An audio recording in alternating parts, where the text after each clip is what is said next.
have representatives also from our department. We have advisors of the minister, we have DDGs, and we have other senior managers here with us. And so yeah, you're all welcome, colleagues. So today's media briefing is focusing on policy changes to bring about a more performing sector. So I will be inviting the minister to come through to the podium to give us her remarks about today's convening of this briefing. And before we actually conclude this briefing, we are going to have questions. And I know that you do have other platforms in which members of the media are able to ask their questions through the WhatsApp line. So we will be reading those. But without further ado, I'm going to welcome the minister to the podium so that we can start this briefing. Thanks, Minister. You're asking me to do it from here. From here. Okay, no, it's fine. So Minister is going to take it from there, which is still fine. Thanks, colleagues. Thank you very much, Shengiwe. Good morning, everyone. Let me acknowledge the presence of the Deputy Minister Treater, Deputy Minister of Human Settlements, the Team Director General, Cindy Suenongo, and all officials who have joined me, senior managers, members of the media. Thank you very much for responding to our call as we update the nation on how we are implementing the principles of continuous improvement in our work.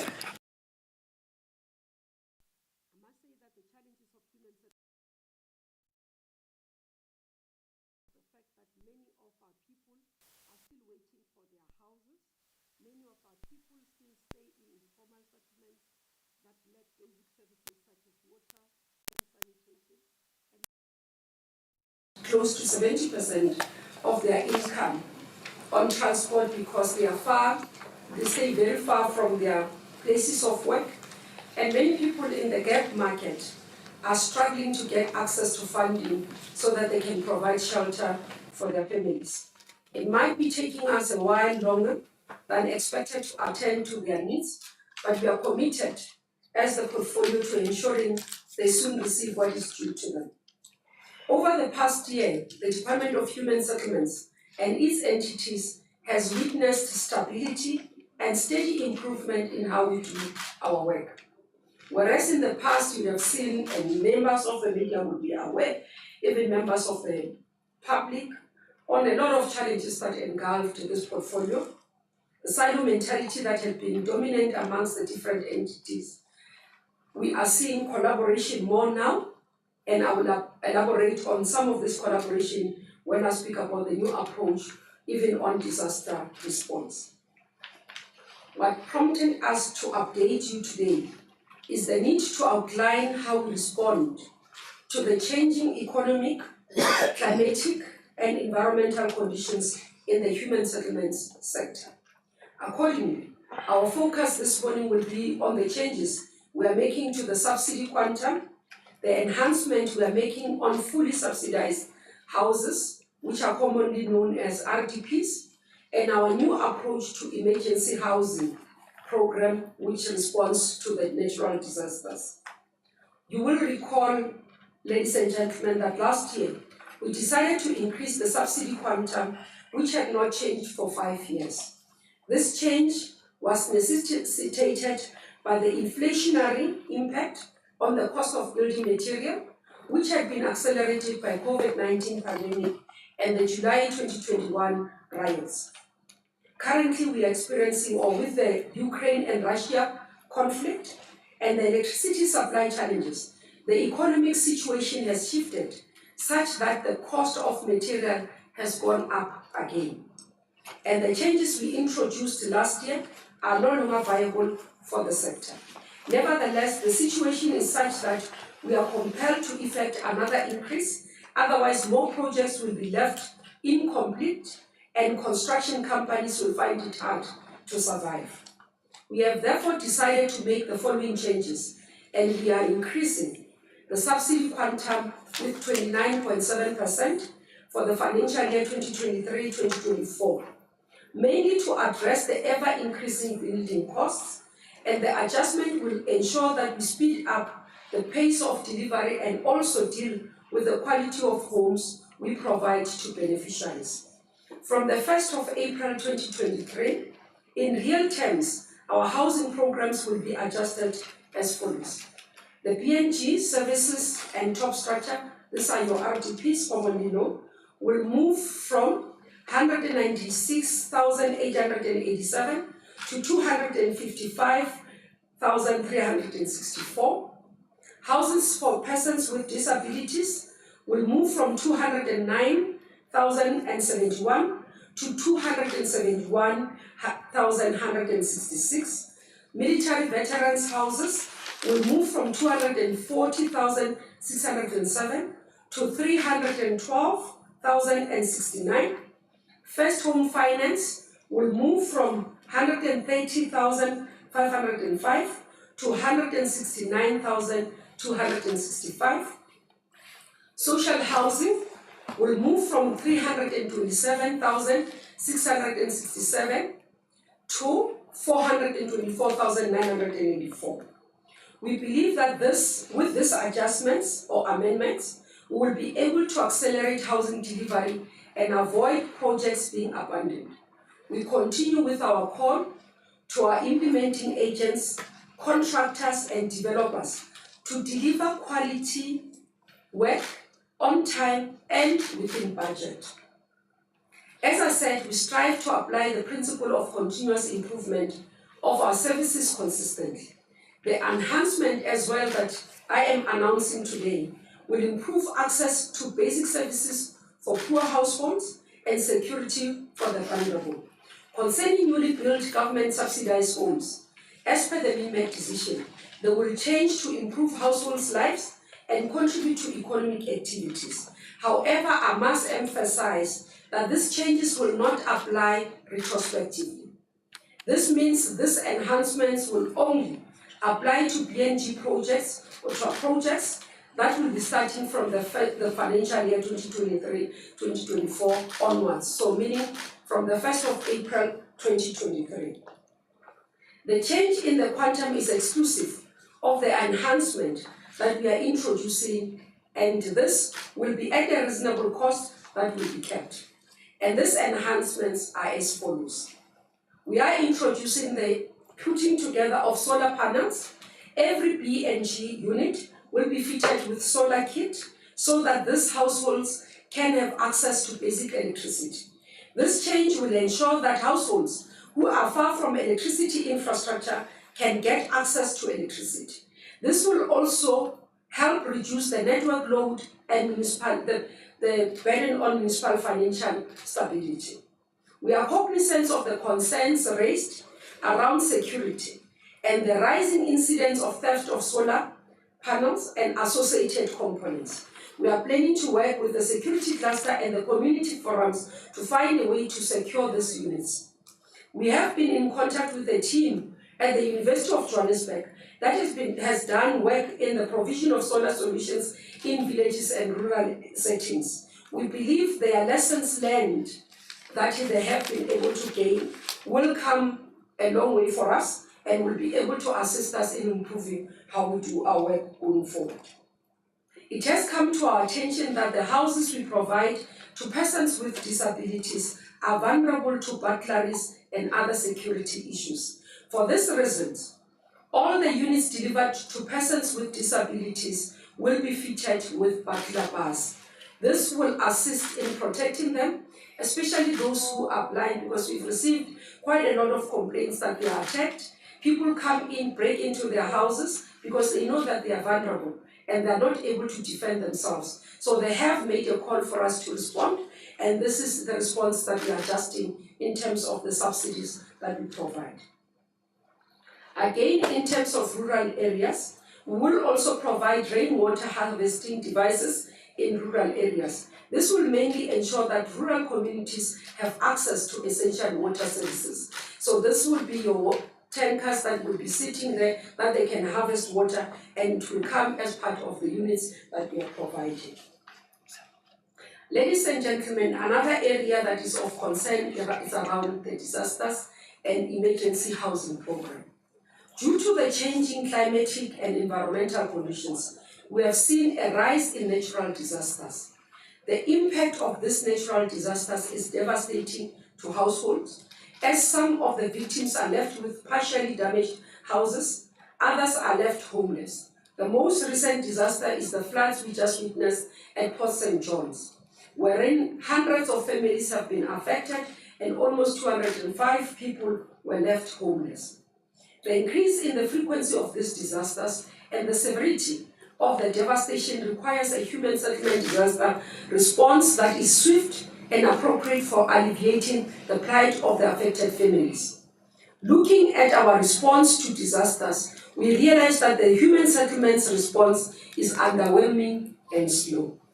As a result, we have seen disaster victims find themselves without homes 2 to 3 years after the disasters have struck. In some instances, people have been in temporary structures for more than 15 years, when the policy says the structures must be replaced within 6 months. Our inadequate response has mainly been attributed to the following: long delays in application for disaster grant funding from affected municipalities and provinces.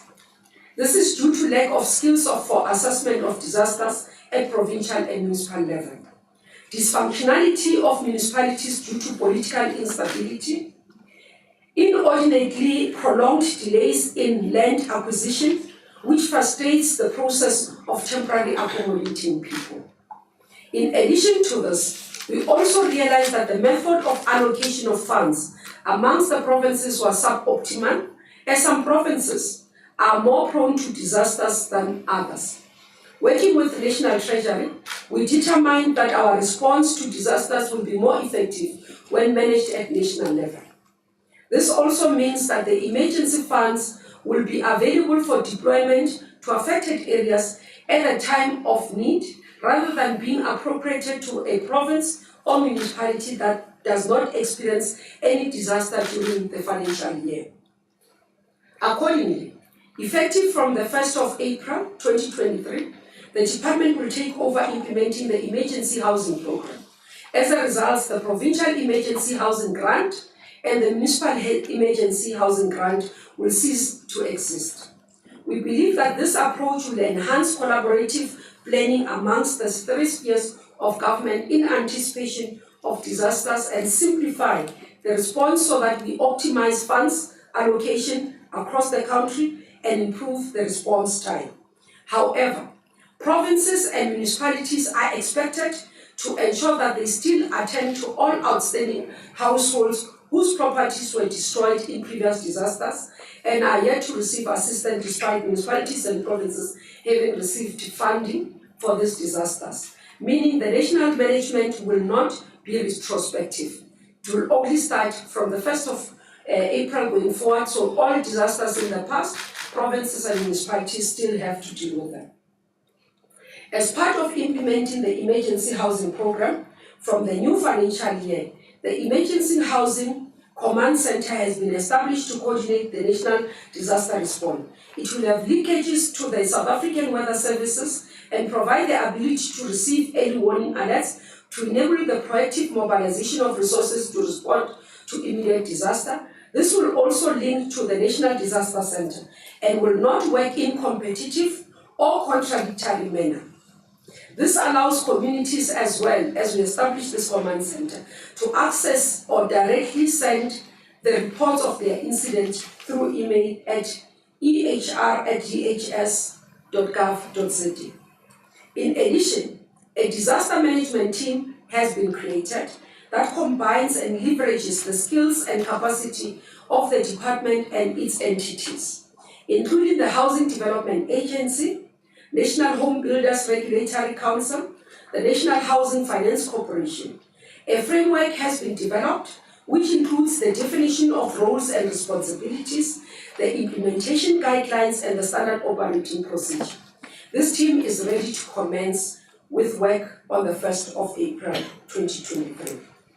We have further decided that instead of providing temporary residential units, which are known as PRUs, for disaster-affected households, we will introduce a permanent solution through alternative building technologies, APTs, particularly in rural areas where mud houses often disintegrate during severe rains and where we have households that have their standalone stands already. This approach is more sustainable and cost-effective. Other measures that we are introducing from the 1st of April will include provision of vouchers for affected households to enable them to build their homes, but this time with alternative technology as well, using instead of just only brick and mortar. Here we are saying because previously we were providing vouchers only for partially damaged houses, and where it's just a matter of just replacing, for example, roofs and all that. We are saying households who are able to build will be able to give them vouchers so that they can get material and rebuild for themselves. Provision of building material for residents in informal settlements to rebuild in the same location or to relocate to safer land working alongside social facilitators. Here, just to expand as well, you understand, especially here in Cape Town with the fires, that you find that previously we did not allow for fire kits, and communities have said that sometimes it takes longer for us to be relocated, and we want to have fire kits so that we can respond immediately and rebuild, and this provide for that based on the request. Provision of transitional emergency accommodation, which could include using various identified vacant government buildings across the country that can be transformed into habitable environments. This provision will add a ceiling on the price to avoid system abuse. This is what we used starting with KZN, and we do think that there is a need for us to cap the price so that landlords don't give just a price because they know that government is desperate. So we want to manage the prices in terms of household and what is being provided. We believe that the changes we have just announced will go a long way in ensuring that we improve the standard of living of our people, regardless of their class status and geographical location. However, we are also mindful that our policies require constant review, rework, update, and continuous improvement. They must be informed by the latest research, people-changing needs, and social and economic conditions. We have already identified some rigidities in terms of our current housing code and will attend to some of these policy gaps through our white paper development process. This review of our policy will inform our long-term objectives and the tools we need to adopt to achieve those objectives. The fast-changing economic environment will also require us to find agile responses to continue providing our services sustainably. We are committed to ensuring that there shall be comfort, shelter, and security for the people of South Africa, especially the poor and the vulnerable. Working together with the Deputy Minister, the team of the executive in the department, the entities, leadership in terms of the boards and management, we do believe that we'll continue to serve the people of this country with all that we have and the expectation that it is there. I must say today marks 6 years since I have been sworn in as a member of the executive in terms of cabinet. I remain grateful to the ANC, the people of this country, and the President for affording me this opportunity to serve South Africa and the people. It is indeed a privilege to serve. Thank you very much.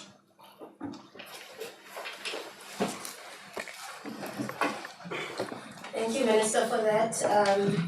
Colleagues, I'm going to provide an opportunity for you to ask questions if you have.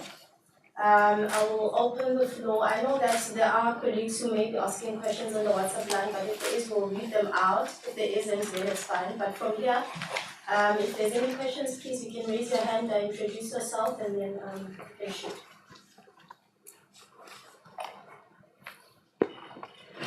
Okay. Good day, Minister. I'm Aisha Ismail from ENCA. The mic works next to you. I'm Aisha Ismail from ENCA. Minister, 2 questions. The one deals with the construction mafia operating in the Western Cape, GAUTEng, and in the Eastern Cape. I'm not sure about the other provinces. How do you intend to deal with that, if possible? And also, secondly, very often we find, and I speak for the Western Cape, for instance, and especially during winter, where we find informal settlements being flooded, and this is mainly because the the structures are built on floodplains or built on land that's not conducive for human settlements. How do you deal with people living in those areas who are flooded every single year? Thank you for that. Is there anyone else who would like to ask a question? I'm going to maybe open for 3. For now, if there isn't, I'll allow Minister and the and Isaac? There's nothing yet on WhatsApp. Nothing on WhatsApp as yet? Okay. I'm going to allow Minister to respond. Thanks, Minister. Thank you. I think our statement was quite clear. Asha, in terms of construction mafias, we remain concerned as human settlement because this actually increased the cost in terms of what we have to do. In some of the projects, you find that project contractors, why their projects sometimes become unviable because they've got to add security component into it and pay a lot of money for security out of that. Not only that, even our own officials, sometimes they get intimidated when they go on sites to do evaluation of the work and inspection of the work. So from human settlements, all we do is continuously engage the security cluster to assist us because we do not have capacity as human settlements. Our responsibility and objective is to provide for human settlement facilities, houses, water, sanitation, and deal with informal settlements. So we do not have capacity to do that. We continue to engage with our colleagues in the security cluster to assist us. You have heard Minister Chavin yesterday during a post-cabinet briefing, spoke specifically around the issue of dealing with crime. And we do believe that that will encompass what we are concerned about in conversations with the security cluster around that. On the issue of informal settlements, we currently have a program what we call Informal Settlements Upgrading Program. For this financial year that is coming, looking at almost 1,500 informal settlements to be upgraded. What we continuously appeal to people is that they must not put in themselves where it's risky. Because there are 2 things that comes with it. Firstly, those who are sitting on the waiting list say to us, we allow those who put themselves at risk to jump the queue. And then there's a concern that why do you allow them to jump the queue? Because you must be able to say everybody then follow the sequence. Where we find informal settlements, for example, here in Western Cape, there are quite a number of informal settlements, and across the country, as I say, there are about 1,500 at various stages of upgrading, where we have to first determine whether where they are staying is suitable for human settlements, for people to stay. If not, do we find alternative accommodation? It's a whole process of it. It involves national, it involves provinces, it involves municipalities. Because municipalities as well have to declare those areas suitable and declare them an area to stay. So it's a process that we work on. Now, what we always appeal, for example, there's a time I engaged in Cape Town here. I remember specifically an informal settlement that is called Wetlands and COVID-19, 2 of them. Assessments were done. The communities were told that they are staying where it's not suitable. They refused to move. There's incidences where we had to, even as the department, go and say, we will get you to sign indemnity forms because you are refusing to move where we are saying it's not suitable. It does come across as inhumane sometimes, but as government, we've got to be able to protect ourselves. Because when we go to an area and we say to people, it's not suitable for you to stay here, you need to move, and others refuse to say, no, it's going to be far, but it's not right. You placed yourself there without anyone, engineer or geotechs, saying that this is suitable. When we say move, you don't want to move. So it's those mechanisms that we look into in addressing. But my most appeal is that people must stop putting themselves where it's not suitable. They are denying us an opportunity to plan properly and be able to improve in terms of the quality of service that we provide. Because they are putting themselves at risk. We rush there when floods are there, and they jump the queue to people who have been ordinarily waiting honestly and not being operating in an illegal way. Thank you so much. Thank you for that, Minister. If there's no other questions, I'll just check again for the last time. The follow-up, thank you. Minister, are you going to be setting yourself a target as to how many houses you're going to be building in the next financial year starting from the 1st of April?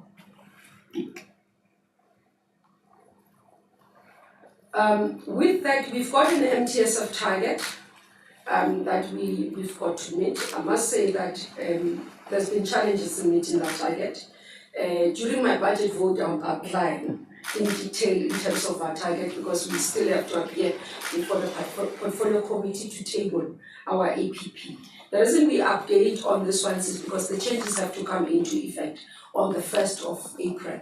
Now, with all the other targets and all other work will be within our annual performance plan, and also we'll present them to Parliament and we'll deliver them during our annual budget vote, where we explain our plans and how those will be. So it will be in detail in that regard. Thank you.